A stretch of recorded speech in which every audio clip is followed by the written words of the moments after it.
Hello, Paris. Good to see you. How are you? I'm super fine, and you?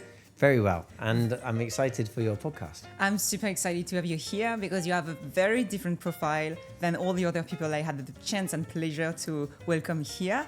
You are, how to say that, an adventurer, an entrepreneur, a fearless guy. I have so many names to define you. So how would you define yourself? Well, actually, I think it's me doing a good job because I've always hated being defined and great. pigeonholed. So I think I've deliberately tried throughout my whole life to show people that as soon as you think I'm one thing, I'll go prove to you I'm something else. I've always been like that. I don't know why, but I've always liked to do things where I can get to the point of mastering it and then go and see if I can master something else. And that's sort of really been like how my career has been. I created a TV show where I would show people how to go and master like an adventure sport or go and learn how to race cars and basically just get to the point where I could get good. And you can do that quite quickly and then sort of show people how to go do something else. And I don't know why I've always liked that, just to be able to apply yourself to many things. And you never felt frustrated that you master something and then you could like earn so much money or be like so famous or something for this specific thing, but you just stop when you are at the top, basically. So you don't have these frustrations sometimes. It's like what it could have been, you know? Maybe a little bit. I mean, like when I was younger, I was an athlete. I did decathlon, and I was at the level where I was about number 3 in the UK for under 20s. And you know, that's a point where you can make it if you really go for it, but you know, it could also not happen. And I got an injury, and I decided not to continue. And some of me looks back and thinks, you know, it's a shame that I didn't go further. But then I look at the people that did commit to everything, and not many made it to the very top. Because the thing is, getting yourself to a professional level is not necessarily, I mean, it's hard, of course, but it's doable.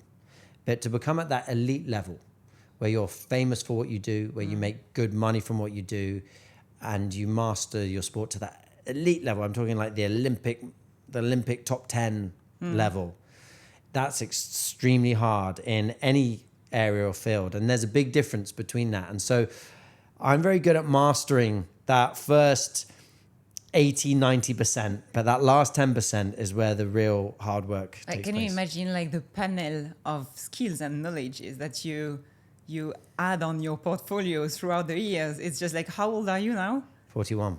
Oh, this is the best. That's great. Yeah. But it's just like, can you imagine how many lives did you have in one life? It's just, I had a pretty similar past, very different but similar, you know what I mean? Like the idea of changing regularly and getting bored really quickly in a way, not professionally, but in many different other things. And I get that, like when I talk to people, they're always like, but how many lives did you get? Like, I am a cat, you know? It's just like so many things you've seen, so many places you were. It's just exciting. I love this mindset. And this is exactly why you are here today. It's the reason why I really want you to come to the podcast, because your mindset is just insane. Like the fact that you challenge yourself all the time, just restart from scratch, just accept the fact that you don't know everything and you need to learn again and again continuously throughout your entire life. It's just something that my clients, for example, but people in general in business, they face every single day, especially in Western countries where you are so used to be safe, you know, like safety first, like don't take any risk, don't just play it safe, don't try to, like your business goes well, don't try to change anything, you know. So I'm facing myself with my clients, for example, so many mindset fights for them to unlock the thing like, yes, it's normal that if you want something different, then you have to do things differently. So how would you share from your experience to them, like this little voice in your head thing, like this is too dangerous, don't do it, stay safe, like how to fight against yourself and your instinct? Well, that little voice in your head is one of two things. It's either an experience, which is giving you trauma or something that tells you that you can't do it, or it's inexperience, where you're like, I don't know what I'm doing here, right? So it's one of those two things. And the way to solve both of them is through funny enough, experience, right? But you need to reinforce a positive experience. So if you ever find somebody who has a phobia to something, quite often that's rooted in a bad experience. You know, I met somebody and she lived in the same building as me, and she was coming up the stairs. I was like, oh, you take the stairs? She's like, I'm scared of elevators. And I skydive and do all sorts of crazy stuff. And I said, you know what? When we've got a free moment, like, I'm going to help you with this. And she was scared to even go near one. And I said, okay, well, let's just do this. Let's just press the button and open the door and watch me go in. And she said, oh, but I'm not getting in. I said, no, I didn't say you're getting in. You're not getting in. You stay and watch. I just want to do that. Let's take that step. And we did that. And then she felt a bit better about it. And then I said, okay, we're going to go to the ground floor and I want you to stand in it. And we're not going to press any buttons. And I'm going to stand holding the door open. She was really worried to do it. I said, look, we're not going to press any buttons. We're just going to stand in the door, in the elevator. And I'm like, how do you feel?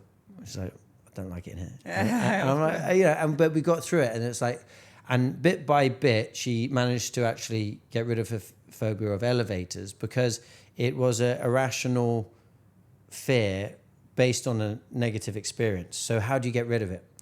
By reinforcing positive experiences that now make you familiar with it and make you now trust it. And this is what you need to do in order to learn anything. So some of the most interesting things that I've learned about is learning to fly, whether that was a paramotor, a plane. I also skydive as well, so jump out of them. And it's an unnatural thing, because if you know anything about gravity, that, you know, if you fall from anything more than about 3-4 meters, you're going to really hurt yourself or kill yourself. So it goes against everything. But what you do is you incubate the learning so that you break down each element of the process and learn it in a safe environment until you feel confident. So what we do with paramotoring, which is like a paraglider with a motor. First of all, we start learning how to use the paraglider on the ground. So the wind blows it a little bit, it goes up, and we're practicing the steering, and we do that for hours and hours and hours until we can do it with our eyes closed. We can turn around and do it that way. We can do it backwards. So we feel we really know how to manage that. Now we're confident about one element of it. What do we do next? We put the paramotor on, which is quite heavy. It's about 25 kilos, and we run with it. You know, so this is how it's going to be when we take off. And then we start shouting out, okay, ready, pull the toggles, pull the elevator. So we go through each element of the process. Then what we do is we put the paramotor on and the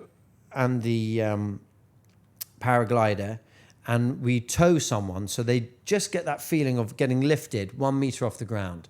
And so now they can practice what we call the flare, which just softens your landing. You might have seen when they land, they pull these toggles down. So you just keep practicing that. So now you go, okay, so I know what it feels like to land from like 1 meter or 2 meters. I know what it's like to run, take off, and then you've got to pull it all together. And you have to feel really confident, because there's no 50-50 when you're taking off. It's press the accelerator, run full blast, and you're going to run into the sky. And it's a feeling you've never felt before.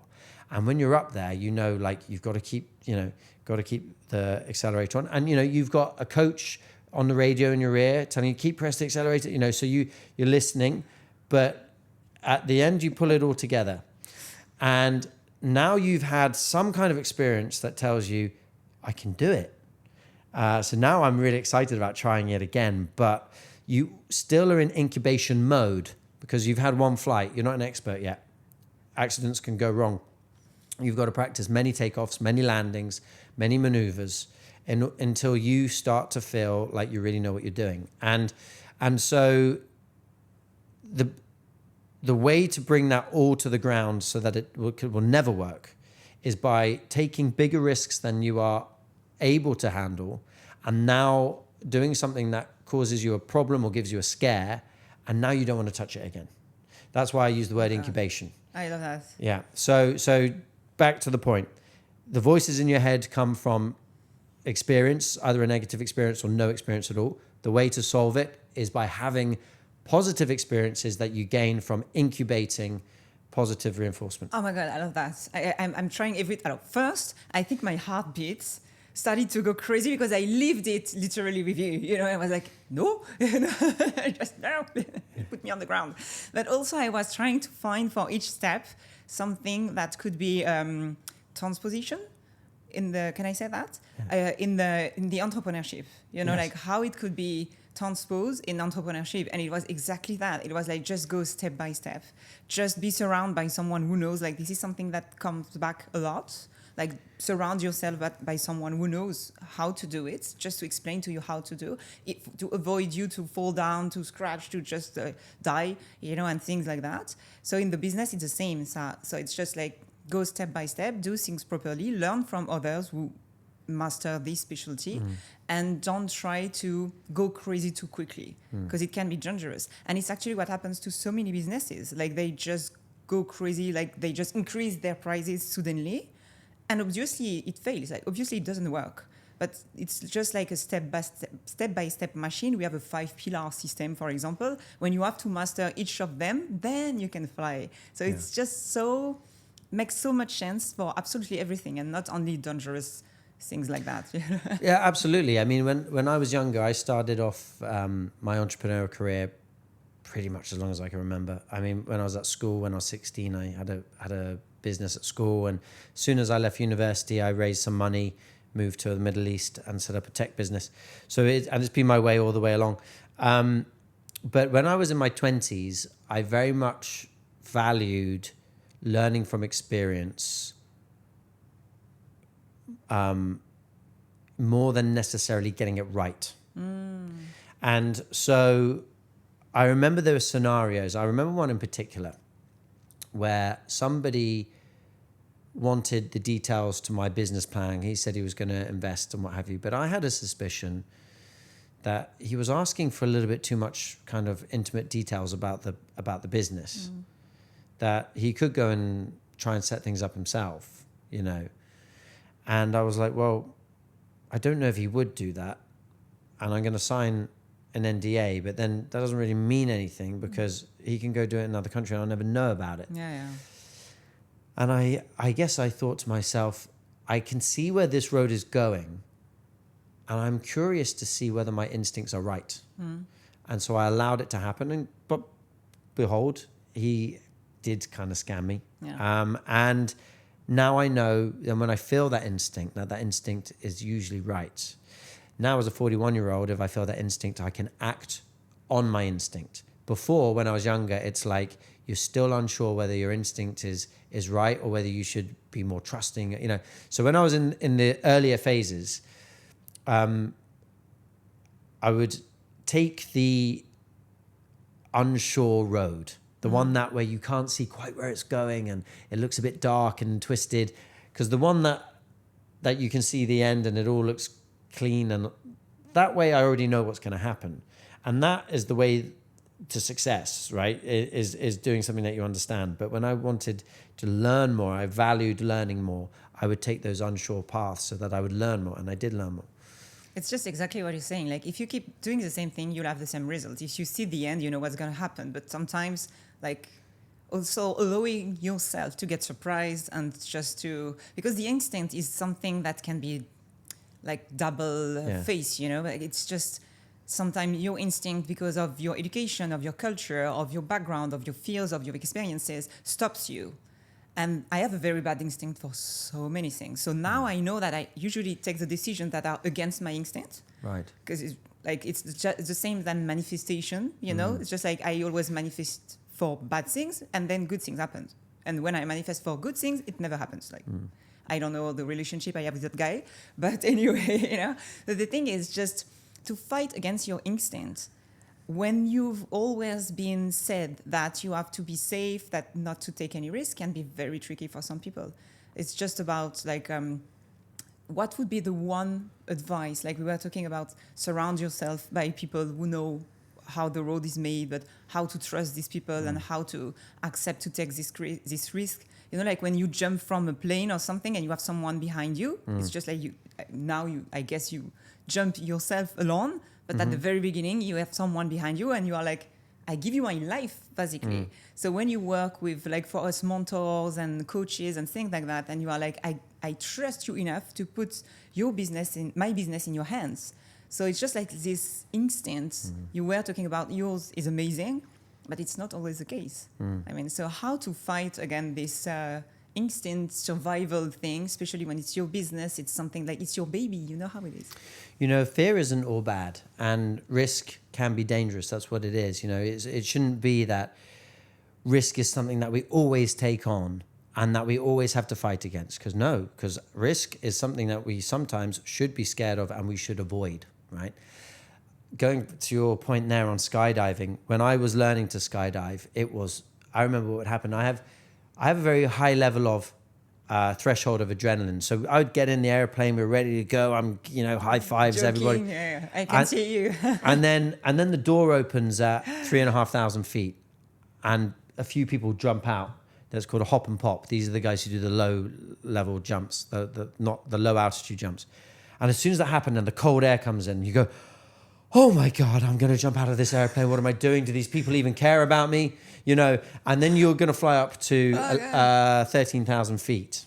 And I would look at Daniel, my coach, and he'd be like, yeah. And I would go, he's done this many, many times and he's still alive and he's not going to let me die. And I would talk myself through that. This guy's got, he knows what he's doing. Yeah. He wouldn't let me jump out of this airplane if I didn't know what I was doing. And I have been told what to do, so let's do it. And anyway, I remember after that jump, I managed to handle that jump. I saw him at the bottom and I said, how many times have you jumped? And he said, I've done 11,000. And I was like, do you still feel the fear? Because I feel this, like when I was going up, I was feeling this fear. He said, Paris, the day that you stop feeling the fear is the day you stop jumping. Yeah. Because that fear is what makes you check your chute properly, think about what you're doing, and jump out alert. And that's why we do it. We do it because we want to feel alert, not because we're here taking risks, ready to die. That's not what this is about. It's the same with business. We go into business and there's risks to all the decisions we make. And we want to be able to take decisions that have risk, but risk that we can mitigate and get through productively and profit from. What we don't want to do is take risks that we are negligently not observing, we're not aware of, that we are not taking seriously or realizing quite the level that the risk is, and being naive to it or even negligent to what it can do and making mistakes, because those mistakes cost us. That's not good business. So that's exactly like jumping out of an airplane and not feeling scared, right? You're gonna make a wrong decision and it's going to end badly. So that's my thought about how to look at risk. Is it something to be mitigated and managed? And when risk is too high, or risk, you've got enough telling you that this is going to negatively affect you, that you avoid it.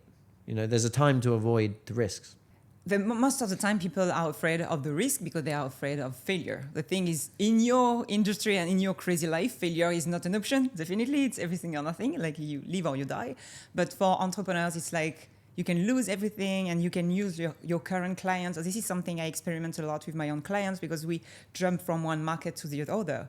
So they are always scared of losing all their clients and not finding a way to get new clients with their new markets, So this unhealthy relationship with failure can be something that can be counterproductive. I guess you've done so many things that it didn't work and you tried and you failed. Obviously not dangerous ones, but for your businesses as well. So how to manage to have a healthy relationship with failure? I think the healthiest way to look at failure is to realize that it is never terminal, unless it is terminal. Right. But then it's a different thing, right? But it's certainly in business, it's not terminal, because failure really is a failure in life. If you lived a life that wasn't what you wanted it to be, I think that's a failure. If you try in business and it didn't work out, you'll be broke for a couple of months and then you get back on your feet and you'll do something else, right? Often we start, especially on a project, we start getting so focused on it that we're now looking at it through a keyhole and it becomes like our only life. Like there's nothing else on the planet that we want and nothing else matters anymore because I'm putting everything into this. And it feels like when we fail at it that we failed in life, but actually we haven't, because we can pick ourselves up and go and start doing something else. And there's more to life than your business. There's more to life than any one thing, because our life is multidimensional. It's our friends, our family, our experiences, our memories, the security, how much we can give to other people. So much that it is that makes it joyful and worthwhile. So it's never terminal. So if it's not terminal, then what is it? Well, it's an experience that you learn from, and so it's a learning experience, whatever is the situation. So if you look, the idea is that we want to succeed. You've got to be trying to do that. I think there can also, I think in the recent years, there's almost been a discussion around failure as almost like an easy way out, by people saying, no, failure is good. It's like, look, failure is not good, but if it happens, it means you haven't learned your lesson yet. So now was your time to learn that lesson. And now you know it. So at least now you're armed with something. You're armed with that. You know, when I said about having a lack of experience is usually why you're fearful of something. And it can also be why you're naive to something, right? So now that you've had that experience, you are now at least not naive, you're knowledgeable. You might be a little bit scarred by it or a bit scorned, so you might have to do some work in order to see things positively again. But it's a learning experience. And I think, you know, the journey is really what we should be excited about, not just the destination. If we're just about a destination, then when we fail at something, then we're like, God, I didn't get to my destination, it's going to feel awful. So, well, no, you're just taking the long way around. You've got to keep trying, and now you've got to come up with another plan. So I think the key way to look at failure is it's not terminal, number one. It's part of a longer journey, and, you know, stop looking through a keyhole. It's your whole life that is about making it a success, and it's multidimensional. I remember a specific image I saw a lot on social media, and I loved it, and I actually printed it and I keep sharing it to all my clients. And it's this image of these two guys scratching the floor, the ground, and trying to find gold. And the first one give up just before the gold, and the other one is like, I'm gonna get it, and going like crazy. And this is, I love this image so much, because it's failure. It can be the end of the project or something, or it can be just one step, you know, like you go through. And from my own experience, what I've learned is like, when I keep failing, there is a moment in my head when I'm like, I invested too much to stop now. And I have this anger, you know, inside of me, which is like, it, you know, I've done too much. There is no way me to give up now. And this is what happened for absolutely each of my businesses. It was so hard. I fought so much. So many things happened against us, like COVID, like a war, you know, and you're like, really? You know, like everything is so complicated. But I've learned so much that this is, when it's complicated, then you see the difference between losers and winners. And these failure moments, when you launch a new program and it doesn't work at all, and you have two choices: or you stop, or you just continue and try and learn from this and continue to fight, you know? And I know it's super cliche and it's super meme, you know, like on Instagram things, but at the end of the day, it's just a vision as well. And this entrepreneur mindset or adventurer mindset, as you have it, is something that not everybody has, you know? Like some people, they feel very discouraged after like, it didn't work, definitely it's not done for me. So how would you suggest to these people facing this moment when it's just, you know, this very crossed moment, can I say that? When it's just like, or you stop or you continue. And like, it can be just a continuity of like shit, basically, or it can change your life. But this specific few seconds, actually, when everything switched in your mind to go to like, let's continue, or I'm done, you know. How would you, what type of advice would you give to these people saying like, instead of saying just like, move your ass, you know, and do something of your life, but just... So you're falling into the topic now of grit. and this is the topic that I talk about in my keynote talking. Okay, keynote so speeches. I leave you here. Yeah. So here we go. Let me roll off for another hour. Here we go. So I've managed to break down grit into 5 pillars that are sort of like foundational stones, I think. It's like if you have them in place, then you have something there that will allow you to persevere through things, right? And the first one I always talk about, I always put it number 1 because I sort of feel it's the most important and maybe certainly be the most important for me, which is about having a long-term vision for your life that is aligned with your purpose and passion. Now, a lot of people haven't found their purpose and passion yet. And that's fine. Some people never find it. But before you throw all your energy into something, you got to figure out what direction you're going first. You could be rowing in the wrong direction, you know. So it's important to first to have a real understanding about what you want in your life and what that vision looks like. And there are some things that you can do to kind of help that. One is have a variety of experience, because perspective helps us to understand at least what we don't like, you know, what we don't want our life to be. So we can at least point in another direction until we go, okay, I think it's over here where I need to do it. And that's kind of the process that I did. I just have a very quick anecdote about that. That is so funny. Yeah. It's like I'm still a photographer, you know, and I did many, many things and I wanted to try absolutely everything. And I went to Paris for a newborn workshop, like newborn photography workshop, you know. And before investing in all the materials you need when you want to specialize in this particular domain in photography, I was like, okay, let's do this workshop.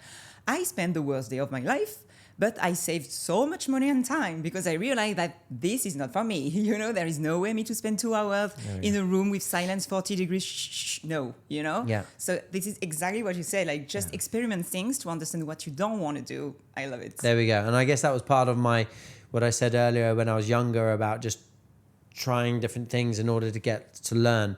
So I think, you know, advice to young people is try lots of different things, and then it will at least sort of start pointing you in some direction. At some point you'll start to go, you know what, this is really what I want to dedicate my life to.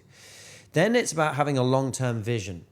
So what I say to people is think about writing your retirement speech. It's the day before your last day at work, right? And you're going to retire after then, and it's going to be an easy life. And I want you to think about who's in the room that you're going to be speaking with. Are they new people? Are they people that you had along from the start? Is it a mix of them? Did you hire your nephew? Did you build something together? What do they think about you? Like, and, you know, are they sad to see you go?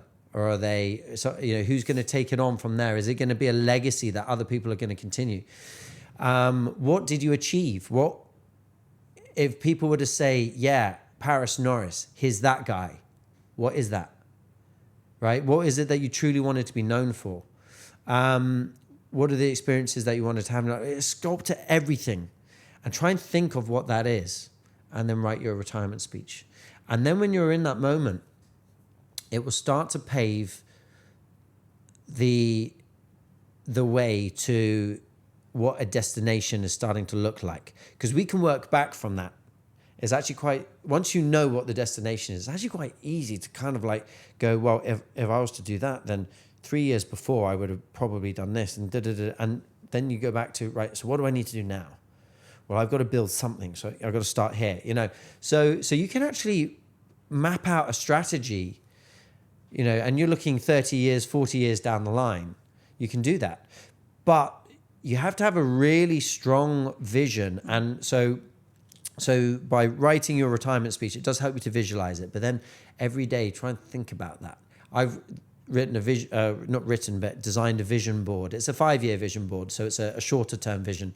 But I've, you know, stuck all the things that I want to achieve onto a board, and it helps me to look at it. I put it in the kitchen. Every now and then I just go back and I look at it.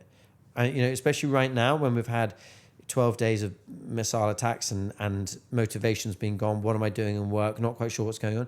Go back and look at that and go, hang on a minute, stick with the plan. This will pass, but the plan stays the same. this is a difficulty and maybe a little bit of a stalling phase in me being able to achieve this vision, but the vision still exists and I'm going to carry on. And that long-term vision, when you're truly passionate about it as well, will be what pushes you through the hard times. When we rowed a tiny rowing boat for 39 days across the Pacific Ocean, we rowed 14 hours a day each. I would be on the 4 a.m. to 6 a.m. shift. I remember there was a storm one night and we rode through a storm, in the dark. I could have been at home in bed if I made different decisions, but it was absolutely not difficult or easy for me. It was something I had to do to get me one step closer to the vision of who I wanted to become. And there was nothing going to stop me from doing that, because for me, this is my purpose to living. So try to die all the time? No, not to try and die, to try and live the way that I want to live, is to be able to look back on life and go, yeah, I did it. I did the life I wanted. And I think, so that helps you persevere through. The difference between your example of the guy who kept digging for the gold and the guy who didn't was because one of them had a vision that he was going to get there. Exactly. So that's number one, step one on the grit code, having a long-term vision that aligns with your purpose and passion. Number two is getting familiar in unfamiliar situations. Mm-hmm. So we can feel familiar in unfamiliar situations when we have had many other unfamiliar situations before. So if I was to teleport you right now and put you in Antarctica, right? And you're like, oh my goodness, it's cold. I don't know where I am. I don't know who to call. Now, if you've never been in any unfamiliar situations, you're going to have a panic attack. You're going to freak out. You're not going to be able to think, and you probably won't last very long. Excuse me. I come from the northeast of France. Not afraid. There we go. because you've had experiences. Yeah, right. So if you've had, let's say, completely different experiences, but also experiences that were completely unfamiliar to you. Let's say you've not necessarily been somewhere cold, but let's say you, even in work, you've, been thrown into scenarios where you didn't know anybody and you had to handle the situation, but you were completely out of your depth, but you managed to kind of navigate it. Or another adventure scenario, you went hiking and it was you ran out of water and whatever, something. But you're now familiar being in unfamiliar situations. So what that does is it allows you to be calm, allows you to think rationally, and allows you to apply a mindset in order to go, what do I need to do? How do I need to think about this? Right. And that comes through basically practicing being out of and if I can ask a random question in the middle of these 5 pillars, would be like, at the moment that we record this episode, we are living in the middle of a, let's say, complicated situation here in Dubai. And I've learned so much from my friends, but from like the people around, from humans, like how we behave in that type of situation. And I think this is exactly what you say. Yeah. Like when you are used to deal with another shit, it's just like, okay, so let's see how it goes. Like, what should I consider? What should I put on the table to take a decision, Yeah. So you are less controlled by the panic and your instincts, because you are used to deal with situations when like, okay, everything is out of control, like things like that. So it's definitely that type of moment. But just if you have one little tip for people struggling at the moment, considering the situation, to start to calm down, focus, and not go crazy running everywhere like a headless chicken. Well, we all have a familiar situation which we can relate to, which is COVID. Oh, our generation is like the worst on earth. It's just this, we've been through so many things in a small amount of time. It's ridiculous. Well, can you remember the panic in COVID? Because I think we had less similar situations which we'd ever been through. It was very unique for a lot of us. What we're going through now is a little bit similar because we have to stay inside. We're scared of something. Work has become stale, and we're trying to figure out how to navigate that situation. So it's like, right, how did I navigate COVID? And then you look at COVID and go, well, COVID was worse because I didn't even feel comfortable being in the supermarket, let alone being around other people. And, and so it it was probably scarier. So you think, well, that's a positive. At least I've been through something worse, so I can get through this. So it's a case of, okay, so it's about, right, what got me through COVID? For me personally, it was like, well, in the end, I finally came to the conclusion after moments of depression that there were some positives among all of this. And that whilst basically 100% of my business had just become irrelevant, there were other things that we could apply our skills to, which can make us money right now. And considering it was a survival situation, it was like, right, how do we make money? And we found a way. So the first thing I did when all this happened was, how do I pivot? Look at my business and identify how much of it is irrelevant and what is relevant. And I've identified that probably 40% of my business is now irrelevant for the time being. But there's 60% of my business which actually still works. So it's like, okay, well, we've got things that we can focus on. And then it's like, and what else is there other than the business that I do? Things that I can now apply to the current situation and customize something for something that is now really desperately in need. I give talks about grit and resilience. What about a talk now about resilience during times of crisis? Is that something that people will need? I think there are some companies who are like, yeah, our staff are demotivated, they can't concentrate, they can't focus. We need someone to help them understand the thought process, right? So it's like, okay, so actually there's an area of my work which is opening up, which didn't exist 2 weeks ago. So actually it's created a few new situations. So that's how I look at it. Then you have to, so it actually brings me around to the next point on the grit code, which is about positive thinking. Now, it's a bit of a kind of fluffy buzzword that I think, people say, no, you've got to be positive. You just got to say, yes, we're going to do it. It doesn't work like that, unfortunately, because as we discussed earlier, the thing that holds us back from positivity is often an experience, and it's a negative experience.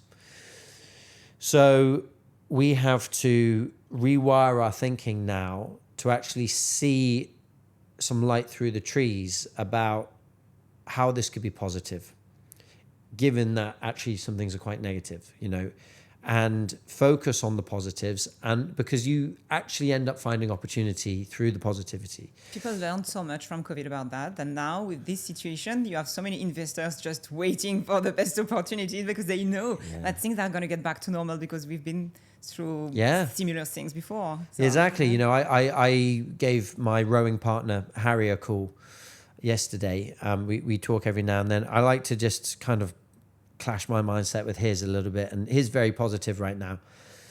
And he said, Paris, I'm not sure when this is going to level out and be over, but one thing I know for certain is that when it does, the government is going to invest heavily into building back the brand of Dubai, building back tourism and the sectors that have suffered, and there's going to be huge opportunities. And probably in your space, Paris, around creating content and telling stories, there's going to be more opportunities than anybody.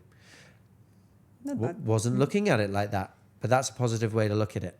So it's like, okay, so maybe I need to go through another 6 months or however long it takes of maybe not such great times in order to get to a point where I come out on the other side being with both feet on the ground, ready to go, having formed strong relationships with other people who are stuck and stayed here, and now's the time to rebound and boom. And maybe that's where the opportunity comes from. So that's how I'm looking at it. But just in terms, going back to the actual point about positive thinking, it is something that we are all victim to is the negative voices in our head.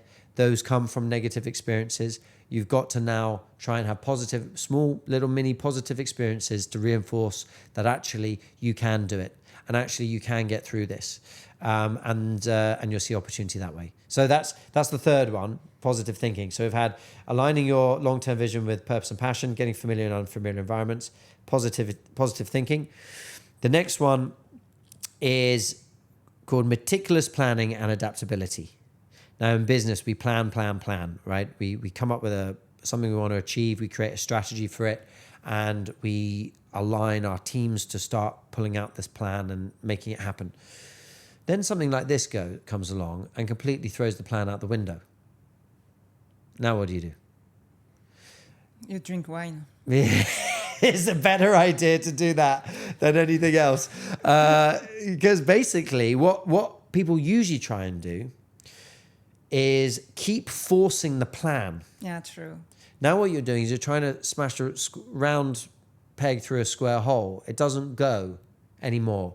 The environment has changed. That's made the plan now irrelevant. Yeah, but it's just so frustrating sometimes when you worked so hard for something and then like, and I honestly feel it at the moment, you know, like I spend my entire life working hard, you know, but especially now I have so many projects and you're like, bam, and another thing to deal with and bam, another one. And you're like, can we just follow the plan, you know, just 1 year, please? Yeah. You know, it's just so frustrating. And you get very angry against the world, you know? Yeah. So it's not easy to deal with these sensations. It's true, but we have to always remember that what is knowable is often smaller than what is unknowable. And when we spent 2 years learning how to manage a boat to row across the Pacific, it was about 20 minutes in we realized we spent 2 years learning everything that's knowable, but what's unknowable is vastly bigger. And if we are so adamant that we stick to the plan when we have so little information, then we are trying to jam a round peg through a square hole. And then what happens is you come to a point, and the quicker you come to this point, the better, where you realize you have to adapt. That's why I put them together, meticulous planning and adaptability. When the environment is right for a plan, stick to the plan. A leader should be valued based on how well they align everybody to a plan. Everybody can follow it. But when you realize that the environment has changed to the point that the plans are relevant, the longer you keep forcing the plan, the slower you're able to persevere. So you have to move quickly into a phase of adaptation. And that phase is a different type of leadership. It's one which needs to have the buy-in of everybody. So it usually requires everybody to collectively partake in the decision and back the leader on something that might not work. And if that doesn't work, we might have to change what we're doing and go the other way. But what we can't do is we can't complain, we can't blame, we can't hold people to anything because we're not doing this to a plan anymore. We're now going off-road, okay? And when we're doing that, we need to realize that this is about aligning people, motivating people, and getting people together to achieve something, to get back on track to a point where we can be in an environment where we can have a plan again. Yeah. But in these moments, and we're in one now, you have to be adaptive and you have to be thinking very creatively. And it's a different type of leadership. So if you're in a small team, you know, it's quite possible that you say, you have discussions among your team and you say, okay, we're going to focus on this particular business, and you do it and it doesn't work. And you have to realize that, you know, there's other forces at play here because there's so much that's unknowable. And that's not anyone's fault. You can't blame the leader, can't blame the team. It's like, just adapt quicker and try something else. Our generation, honestly, let's be honest. I had this conversation with a friend of mine yesterday, saying like, our generation, we grew up with our parents and the entire world telling us like, just go to school, get a degree, go work, life will be easy, you know? Yeah. So we've been educated and we grew up with this mindset. And then in the middle of the game, every rule, like all the rules change suddenly, you know? And we're like, whoa, you know? The new generation, they're going to be much easier to adapt, and they will adapt themselves in a definitely easier way than us. Like there is a part of me, and I don't know if you feel the same, but which is still fighting, saying like, no, you know, I want to stick to the plan and this is how it should be. And I like kind of rebel, you know, and see how everything goes. And I still have like this little girl saying like, but this is not what they told me it was going to be, you know? It's just like... Well, but unfortunately what's happened is you've been driving in your car at a cruise level, and now you've hit the brakes on, right? And what you need to do is actually take the road back and go round, right?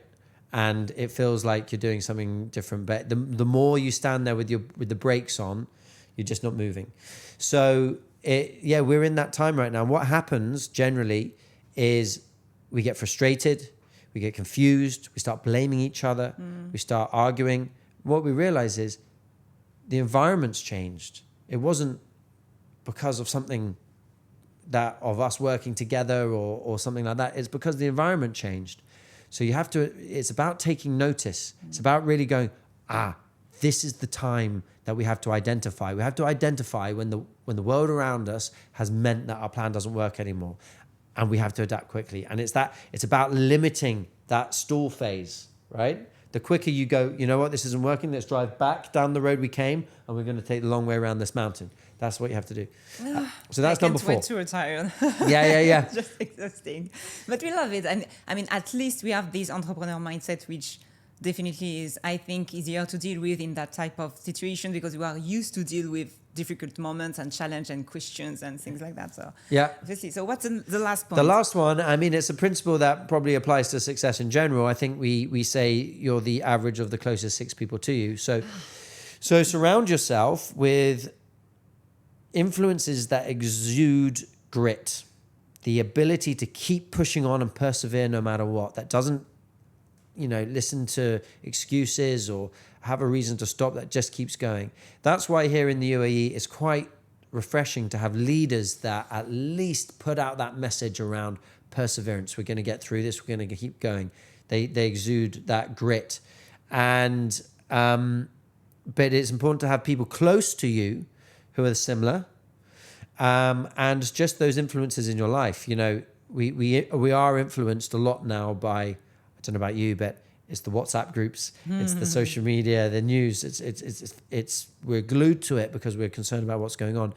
But for your own mental health, you have to decide what goes in that mental diet, right? You got to put in good things into your brain, and really try to limit as much as possible the thing that's going to just make it difficult for you.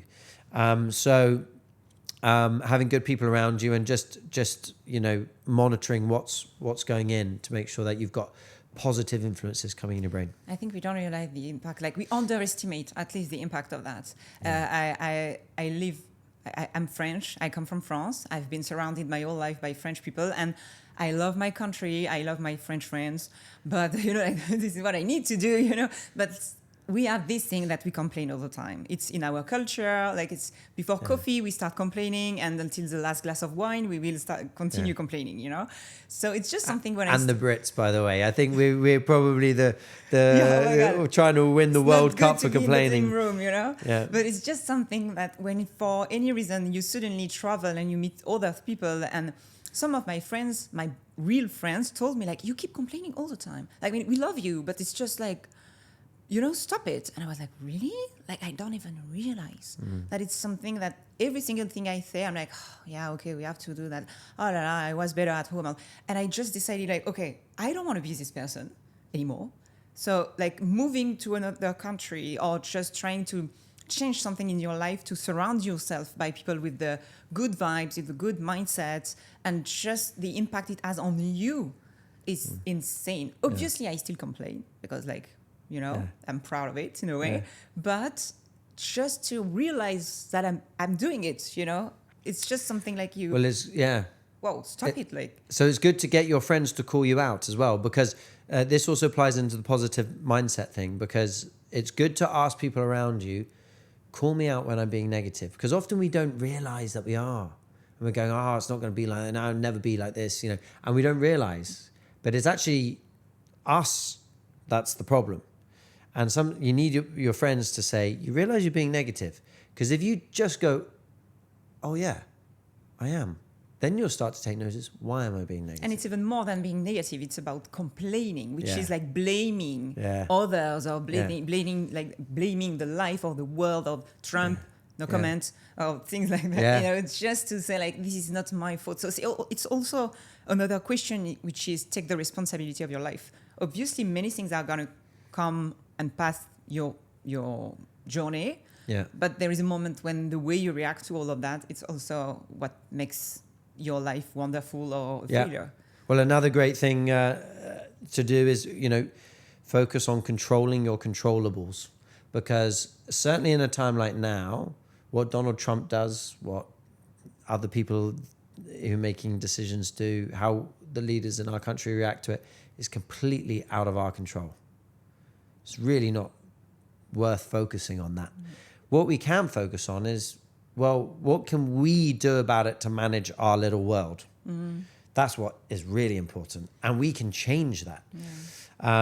If things go wrong, are we prepared in order to make sure that they don't go terribly wrong, that they just go half wrong? At least that our situation is not too bad. Have we got a contingency plan? Have we got, things that we're working on? How am I managing the things that I can work on and my little team? So, it is definitely a time where a huge amount is out of our control, but there's still things that are in our control, and so focus on that. I have this mantra that I love so much that I almost think about having a tattoo of it. Yeah. It's very famous. It's Lord, give me the how is it in English? Because I say it a lot in French, but Lord, give me the strength to accept what I cannot control, to change what I can control, and to know the difference between both. There we go. And it is just that guides my life all the time, trying to stop fighting against something I don't have any control on, and just try to change what I can change. So I think it's a good way to end this episode, actually, to get this mantra. And it's just a good resume of everything. I really like the fact that we talked a bit of the situation, but it wasn't like the main topic of it. But obviously, considering the current situation, we needed to talk a bit about that. Well, it's a really fascinating case study, and it's a nice challenge for me, you, and everyone listening, and everyone to go, okay, if I could at least look at this like a case study to figure out how I can get the best out of the situation for me.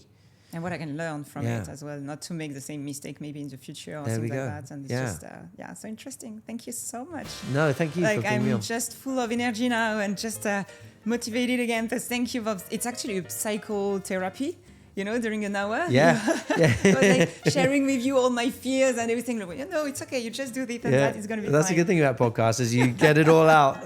So now so many things about me, But thank you so much. It was a huge pleasure.